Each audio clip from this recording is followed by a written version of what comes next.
part two of my analysis of the draw, and now we're really looking into the groups themselves, which group was stronger, which group was weaker, and see the overall implications from that point of view.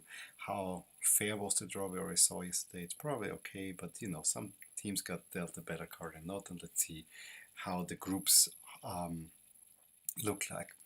First thing, we look again at the overall probability of success for different stages, and now I've sorted the teams by groups. So the first few lines are group A, then we have group B, C, D, E, F. And while this doesn't tell us much, it tells us a little bit about similarities. We see here, for instance, that Switzerland and Romania have similar patterns, although Switzerland is slightly better.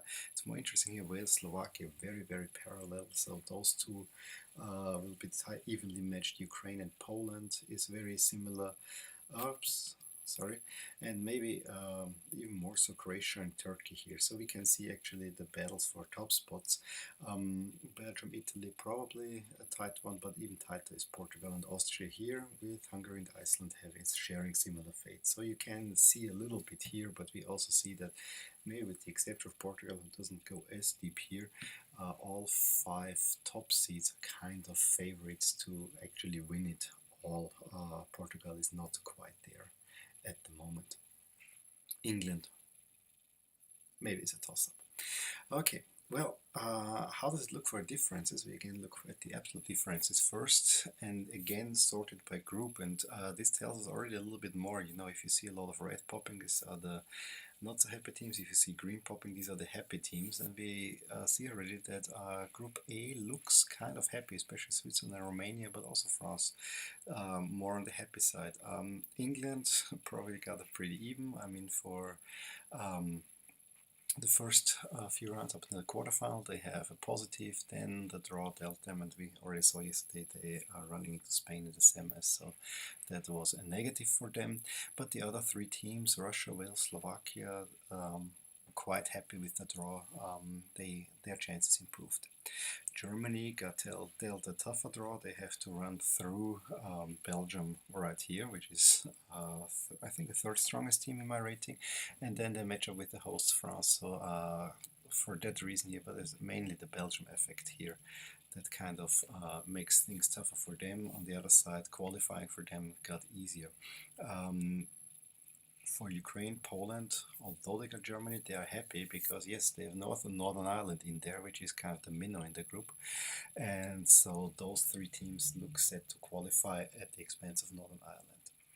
Completely different situation in Group D. Everyone really unhappy, with most unhappy the Czechs, who we already said is a 3rd pot team, but got Turkey, which is even better, coming from the 4th pot. Croatia is a strong team, Spain is a strong team, so this is looks to be a really tough group. Almost equally tough, maybe not as bad if you look at the absolute changes, is Group E. Belgium didn't do as much damage, although it's curious here to see how Germany's chances got hammered. Well, Belgium didn't go as much, but then going further is a little bit harder. But Italy, Sweden, and Ireland could have expected better draws.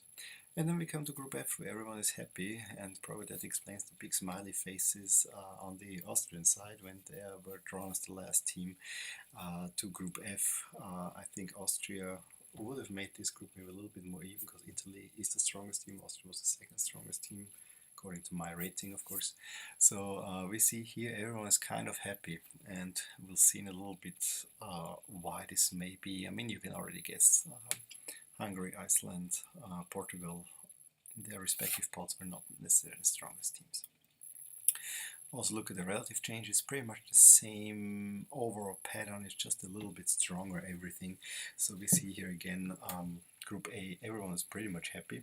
Albania only has tough chance of qualifying, but then they look happier. England sort of even, the rest is happy. Germany slightly worse off than before, but all the other teams are kind of happy except for Northern Ireland for qualifying. Group D is the group where everyone is really happy. Group B, Belgium probably about as they expected, but the other 3 teams very unhappy. Group F, all happy teams. So This is kind of the visuals if you look at the overall percentages, but let's look at the groups themselves and see how strong the groups are each um, within each group, so that to see the strengths of the teams. We saw already last time the pots arranged by strength. That was just before the draw.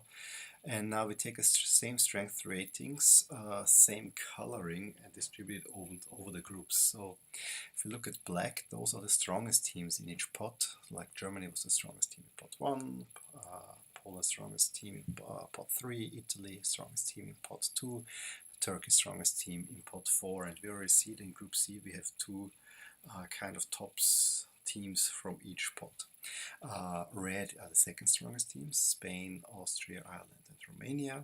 Then we have with green the third strongest teams, Belgium, Croatia, Czech Republic and Wales. Blue the fourth strongest, France, Switzerland, Sweden and Iceland. We have in turquoise the fifth strongest, which is England, Ukraine, Northern Ireland, Slovakia. And in pink the weakest teams in each pot. So we have Portugal, Hungary, Russia and Albania. And kind of tells us already a little bit about the strength. We already see that Group F, yeah, the Austria is the one team that is really strong out of the pot, but the other teams are, if not the weakest, fourth weakest. Whereas here it is kind of Group C is an interesting balance. We have two super strong teams versus two not so strong teams.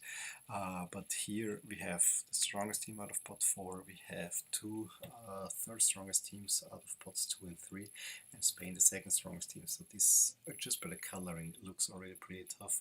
And a similar story goes for here. We just have Sweden, which is not the strongest team out of their respective pot. But you may agree that, well, this is interesting, and if you get a head around it, might give already some information. The change of colors is like the software R that I'm using is doing it, but it's not very intuitive. So it's probably better to split the teams by pot, which is what I've done here. And yeah, unfortunately, the graphs are now a little bit smaller than they probably should be, but I think you still can read it. So here we have now in black the teams from pot 1, in red the teams from pot 2, in green the teams from pot 3, blue in teams from pot 4, and we already see that pot 1 we already saw is always above the other pots. There's a little bit more mixture thanks to the very varied pot 4. And we also see that there's a certain curve on top of it, but not quite mirrored on the bottom. But we see kind of almost an overall parallel pattern here. This group, Group B, is kind of tied together, whereas Group A is kind of spread out, Group C is super spread out, Group D is tied together, Group E is tied together. Those two groups are very similar in a way. And Group F is a little bit lower than the rest, probably roughly the same as here, but much more tighter. To illustrate that point, I took the stars here, which represent now the average strength ratings. We see that on average the strongest teams are in Group D, followed by Group E, probably Group C, and then I would say Group A, B, and then F. So we have on average the weakest teams in Group F. No wonder we have two really weak teams from the respective pots, but we see this overall wave here, kind of, yeah, A, B, kind of weakish, F weakish, C, D, E, strong teams. But of course, to make for an interesting group, we kind of want to anoint the group of death. We also need to take into account how tight the group is. Well, Group C definitely has a high rating. It's probably all due to Germany, although Northern Ireland is a lower outlier here as well. But that group is probably Germany is set in first place, Northern Ireland set in fourth place, with Ukraine and Poland battling for second. Whereas if you look at Group D, it's much tighter here. Even Group E, although Italy is a bit above Ireland and Sweden, so this might be the top two are taking and then battling it out. But we have to take kind of spread into account, which may also be interesting to see how groups A, B and F relate to each other, because Group B is actually very tight. England's a little bit ahead of the rest, but those other three teams are kind of close together. So here with the bars I'll take plus minus 1 standard deviation kind of to show the spread, and we see that Group C and A are really spread out, whereas Group B is very tight. Also Group F is tight, and D and E have about the same spread. And now my idea, and I used this already for World Cup to quantify what's the toughest group. Well, we want to have strong teams, but we want to also have them close together. So if I divide the mean strength by the standard deviation, it should give us a group index based on toughness, where high values would be, say, this is a super tough group. Low values would say it's not so competitive in a way. So it's a competitiveness index, which might lead to which group is more interesting than the other. And of course, if you have huge spread, this will lower the index, whereas if you have high, low mean, this will also lower the index. So I'll display the ratings here. We actually see that the most competitive group is, of course, Group D, so this is the official group of death. Then Group E and B are kind of at the same level. Maybe Group E is slightly ahead because they have the slightly higher mean value. Notice how then we are looking at Group F, because it's a little bit tighter. Group A is second to last, because they are slightly more spread out than Group F. And the least interesting group is actually Group C, and this is due to here this being a two-horse race for second spot, but first and fourth place actually are kind of decided.